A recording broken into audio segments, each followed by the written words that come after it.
प्रवक्ता इंजीनियर शंभुनाथ सिन्हा जी, राष्ट्रीय महासचिव सह प्रवक्ता फजल इमाम मलिक जी, व्यावसायिक प्रकोष्ठ के प्रदेश अध्यक्ष अनंत कुमार गुप्ता जी, प्रदेश उपाध्यक्ष बसंत चौधरी पटेल जी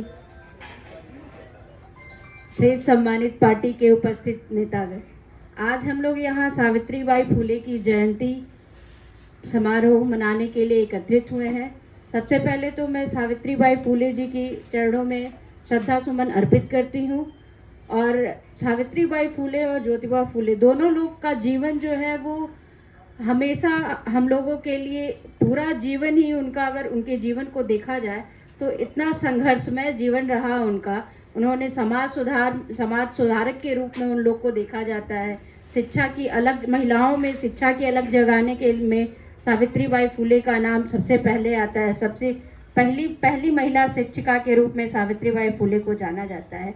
और उसके पीछे का उनका संघर्ष, उस टाइम तो महिला क्या जो भी इवन छोटी जाति के भी जो लोग थे उनकी भी शिक्षा बाधित थी, और उसमें छोटी जाति की महिला और इनका शिक्षा लेना ये तो मतलब बहुत बड़ी बात थी। इसमें इनके पति ज्योतिबा फुले जी का बहुत बड़ा योगदान रहा।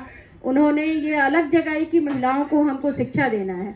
एक बार की बात है कि ये बैठी हुई थी और अपने कमरे में कुछ इंग्लिश की किताबें पलट रही थी, पन्नों को पलट रही थी।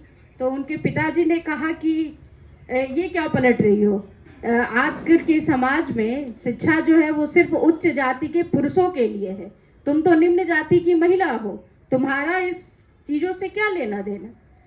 तभी उन्होंने शपथ ली कि मुझे शिक्षा ग्रहण करना है और इसमें ऐसा मतलब एक रास्ता दिखाना है कि महिलाओं के लिए वो जीवन पर्यंत महिलाएं शिक्षा ग्रहण करें और महिलाओं को भी वही जगह मिले, वही स्थान मिले जो पुरुषों के लिए है समाज में।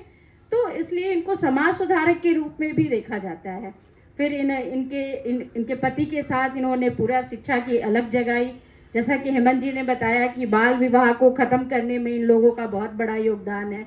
विधवा विवाह को इन्होंने शुरू किया, और सती प्रथा जो कि कुरीतियों में एक है, उसको ख़त्म करने में इन लोगों का बहुत बड़ा योगदान है। तो ऐसा कहा जा सकता है कि इनका पूरा जीवन ही बहुत संघर्षमय रहा। समाज का सुधार किया इन लोगों ने, और हम लोगों को इनसे बहुत ही शिक्षा लेनी चाहिए। जो हमारे राष्ट्रीय अध्यक्ष हैं माननीय उपेंद्र कुशवाहा जी, और हमारी जो पार्टी है राष्ट्रीय लोक जनता दल, ये इन ऐसे तमाम महापुरुषों के सिद्धांतों और नीतियों की पार्टी है। और हमारे जो नेता हैं माननीय उपेंद्र कुशवाहा जी, शिक्षा से उनका एक अटूट लगाव, शिक्षा की जहाँ बात आती है वो उनका बोलने का, उस पर जो भी किसी भी तरह के संघर्ष करने की ज़रूरत हो, आवाज़ उठाने की ज़रूरत हो शिक्षा सुधार के लिए, वो हमेशा उसमें तत्पर रहते हैं। तो और यही कहना चाहेंगे कि जो भी लोग हैं यहाँ, शिक्षा जो है वो एक समाज की नींव है। अगर किसी भी चीज़ में बदलाव लाना है तो शिक्षा बहुत ज़रूरी है। और सावित्रीबाई फुले का ये कहना भी था कि खाली मत बैठो, जहाँ जो मिले उसको पढ़ो और शिक्षा अर्जित करो। मतलब इतनी बड़ी बात कि शिक्षा से ही सब कुछ है। तो इन्हीं सब चीज़ों के लिए सावित्रीबाई फुले और ज्योतिबा फुले जी को याद किया जाता है। आज हम लोग इनकी जयंती समारोह में उपस्थित हुए हैं।